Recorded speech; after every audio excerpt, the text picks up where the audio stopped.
So in this third and final mini lecture for Text and Context Week 9 on the island, we're going to look at the structure of the play and its main themes.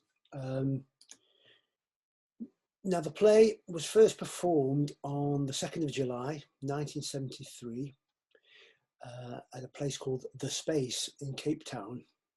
Now the original title of the play was Die Hodische Span, which in Afrikaans roughly translates as Hodishi's team, or the Hodishi team.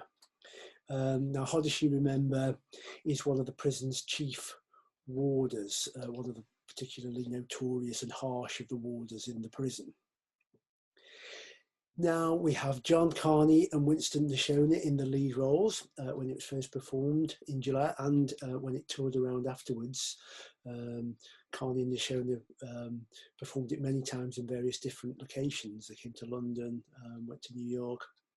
Now they, of course, play characters called John and Winston. So there is an element of immediacy and authenticity to the production. You've got two characters called John and Winston, played by actors effectively called John and Winston. So that kind of immediacy is already established. In that sense, I guess, of breaking down the distinction between what's being dramatised on the stage and some aspect of reality in real life. It is also, of course, a very minimalist setting. There are only two characters. We hear about others, but there's only ever two on the stage, only ever those two on the stage throughout the play. And the set itself is very sparse in most productions to convey the conditions of a prison cell and, inside a prison. I guess in that sense, it conveys the claustrophobic existence of the prisoner's experience. Most of the action also takes place in the cell. The play is also, relatively short by most standards. It's a one-act play. It has 4 scenes. In that sense, I guess it adds to the sort of the immediacy of the plays, perhaps the play's political aims. It's trying to get across a particular point of view, and I suppose it wants to do that as quickly as it can. Dramatise those views, but maintain that kind of direct immediacy with the audience. Okay, so I'm going to go through the various scenes of the play, the 4 scenes, what we get in each. But I thought we'd start again with another clip from the very beginning of the play.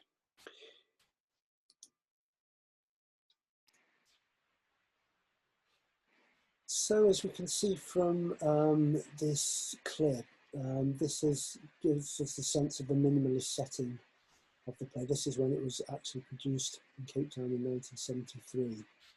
You've just got the 2 actors on the stage throughout.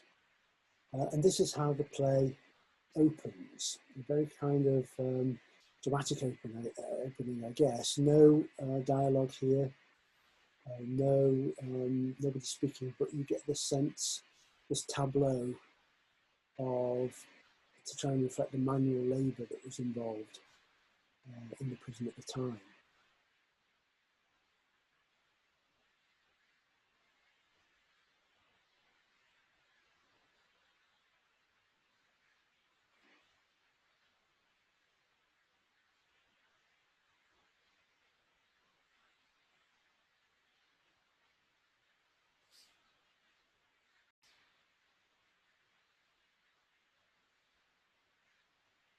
There's an image there from the Robben Island itself. So the play then begins with a tableau that dramatises the prisoners undertaking extreme physical labour. It also refers to the myth of Sisyphus.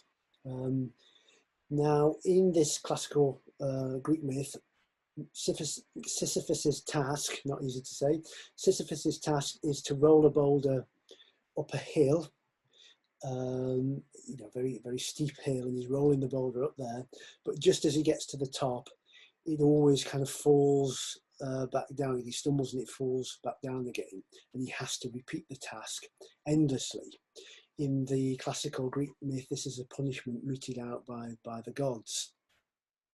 And of course, the play uses a number of classical references or classical intertexts. In one sense, we can say that this relates to the classical repertoire that the Serpent Players, the company, were performing when they first started in the mid-60s. But here, that classical reference has been used to relate to the specific context of South Africa under apartheid, this sense of endless labour, this what seems to be a kind of endless toil to try and effect change, as well as, of course, as reflecting the harsh conditions that the prisoners were under, forced to do hard labour. I guess what the classical references also do as well is perhaps give a sort of classical authority to the play's political arguments. It takes us out of the particular context and sort of appeals to a broader sense of justice and morality. Now, the other main classical reference, of course, is Antigone. Sophocles' play, again another classical Greek play, and this is the play that John wants to put on in the prison with Winston in the lead role. The prisoners were allowed to put on certain forms of entertainment, and John gets the idea of putting on Antigone, as I say, with Winston playing the central female figure. Now, why Antigone? Why is it this particular play that John wants to put on? So, as I said, Antigone is a play by Sophocles, the ancient Greek dramatist, whose plays often offered interesting ethical, moral, political dilemmas, for which the audience is often left to decide, which route to take out of this of the dilemma that's presented. And Antigone in particular is a play about state power versus the rights of the individual. There is a summary actually at the beginning of scene 4 of the island, so be having a look at that summary of the play, of the original play. And Antigone as a play is also about the power relationships between the king, or as the head of state, and God, who's seen as having a higher power, even higher than the head of the state. So in that play, Antigone appeals to moral law and moral justice above the law of the state. As the play moves forward, in the original, her appeal fails and she is ultimately imprisoned. Now, of course, this provides a very nice analogy to John and Winston's situation. And of course, to the situation of people in South Africa generally at the time, who were being imprisoned for standing up against a repressive regime with its immoral laws, its immoral apartheid structures. So in the first scene, we get these ideas played through. It starts with the tableau, but then we get this sense in which John is trying to get Winston to play the role, to learn his part in this production of Antigone that they're going to put on. John, of course, knows that it's sending messages beyond the pure performance of it in the prison. It's sending messages to the prisoners, perhaps, and beyond. The second scene then opens in a rather more comedic way. There is a sort of balance, it's obviously a very serious and dire situation that the prisoners are in, but there is a kind of balance in terms of tone as the play moves forward. And there is this quite comedic opening with John laughing at Winston's Antigone costume, and Winston threatening not to take part in the play because of John's kind of gentle mockery. He persuades him in the end. However, as the scene 2 moves forward, word appears to reach the authorities about John's plan to put on the play, or John and Winston's plan to put on the play. And as that scene moves forward, we learn that John has been called to see Hodeshi, the harsh prison guard. And Hodishi tells John that he might be released. Now, this might seem like good news, I guess, but the scene is grounded actually in real events and real tactics that used to be used in Robben Island at the time. Often there were stories of people being told that they were going to be released, only to have that revoked at the last minute. And it was seen a way, or one of the things it did was a kind of way of breaking the prisoners' spirits, usually those kind of stronger prisoners, to promise them release, but then to take that away was a way of kind of enforcing control. But what it also does, I guess, is it starts to kind of put a divide in the solidarity between the prisoners, and a rift begins to develop between John and Winston, because obviously they now have a slightly different situation. Before, they were both looking at long-term imprisonment, whereas now John has this kind of glimmer of hope that he might be released, although it's never fully confirmed. So this rift develops in scene 3, where we get that very dramatic scene of the idea of counting down the days to release for John. We have the anticipation there, but always with that fear of disappointment that's lingering behind that anticipation. This is, of course, in contrast with Winston, where there seems to be no hope of release at all. So, although John is counting down the days for release, Winston has no such hope. And this is conveyed quite well in one of the scenes, and one of the passages, one of Winston's pieces of dialogue towards the end of that scene, where Winston says, "Fuck slogans, fuck politics, fuck everything, John. Why am I here? I'm jealous of your freedom, John. I also want to count. God also gave me 10 fingers, but what do I count? My life? How do I count it, John? 1, 1. Another day comes. 1. Help me, John. Another day. 1, 1. Help me, brother. 1. So although John is able to count down, the implication here is from 10 to 1, maybe. Winston doesn't have this hope. He can't get past 1. Every day is the same day of incarceration. So at this point, before we get onto the final scene, I thought we'd talk a little bit about how the play explores the variety of power relationships developed as the play moves forward.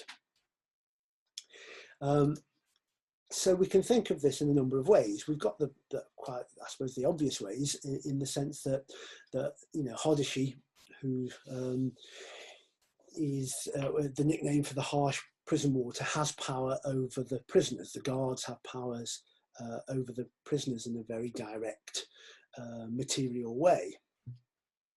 Hodishi is actually an Afrikaans word for the flies that feed on carrion in South Africa. It's presumably a name that the prisoners give to this prison warder. We never find out his real name, and we never actually see Hodishi. He represents a kind of invisible power, perhaps invisible power of the state as well as invisible power in the prison. This power that's bearing down on the individuals, bearing down on the prisoners. But there's also a power relationship that's developed between John and Winston, which is exacerbated once John is promised release. This power relationship shifts the relationship between them.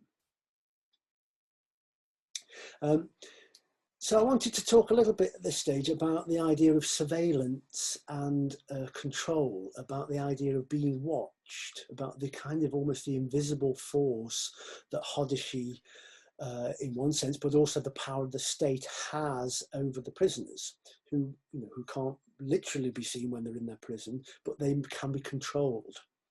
And this leads us on to a kind of nice analogy here, I think, with the work of, two people really, of Jeremy Bentham, who invented the kind of model for a prison called the panopticon, and a later critic called Michel Foucault, who's writing in the round about the period in which the play is set, who develops this idea of the panopticon in a wider sense.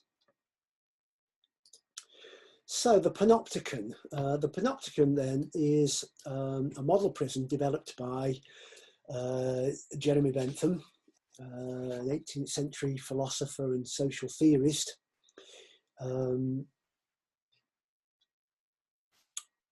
That actually says 19th century, doesn't it? But it should say 18th century. An 18th century philosopher and theorist, and it relates to the idea of pan-all, or an optic all-seeing. The Greek for all-seeing is panoptes, and it comes from that kind of idea.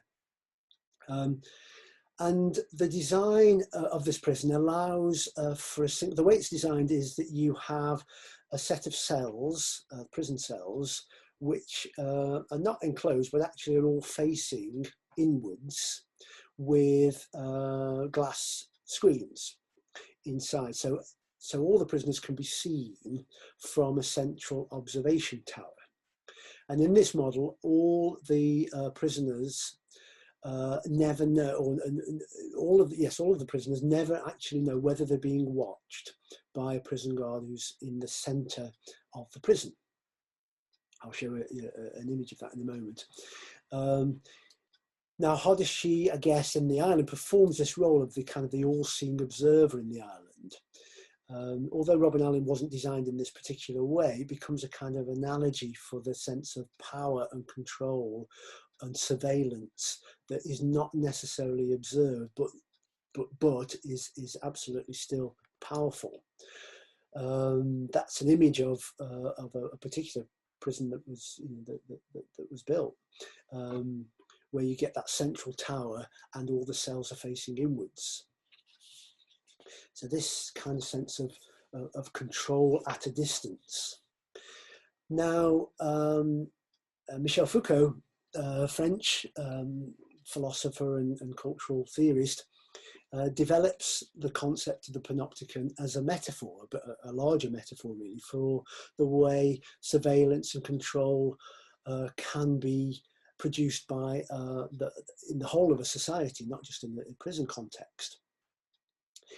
As Foucault writes, he says, the panoptic schema, without disappearing as such or losing any of its properties, was destined to spread throughout the social body. Its vocation was to become a generalized function. So through its discourses and ideologies and subtle ways of persuading us to adhere to dominant and normative codes of behavior, the panoptic schema controls the way we behave. Now, to return to the island then, I think Foucault's model offers an indication of the way power is distributed in the prison through the figure of Hodeshi, but also by extension in South Africa as a whole under the apartheid laws. This leads us on then to the fourth and final scene and the ending of the play.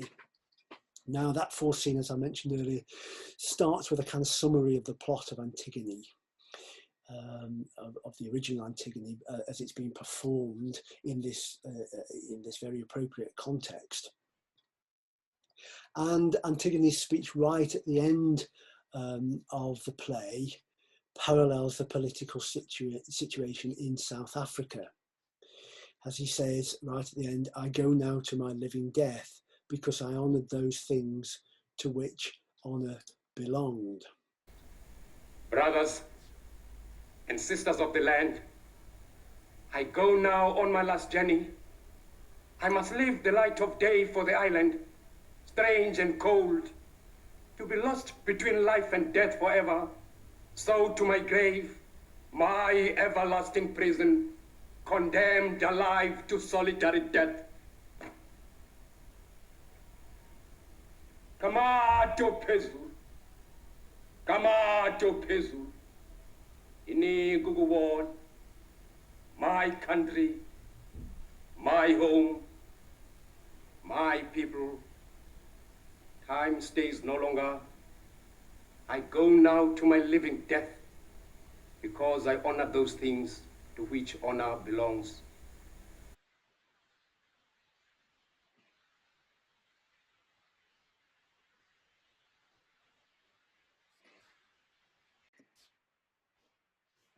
Okay, I'd just like to finish the lecture then with thinking about some final questions that we can draw from the play in particular, but beyond that, thinking about the relationship perhaps between literary texts and politics more broadly. So, of course, the play was produced under very specific contexts. We might ask, is it still relevant now that those contexts have changed? Does the play still carry value? Can the play be reproduced to speak to other contexts, perhaps? So I guess, and these are questions we can perhaps pursue maybe in the seminars, but, you know, of course, The Island is certainly a political play. What aim do you think this play is hoping to achieve? What relation does it imply between the drama and resistance to oppression? What does the play say about the state? What does it say about law? And I guess a broader question is, can literary texts affect political or social or cultural change? Or if they can, how far? Okay, and I think we'll finish there. Thanks.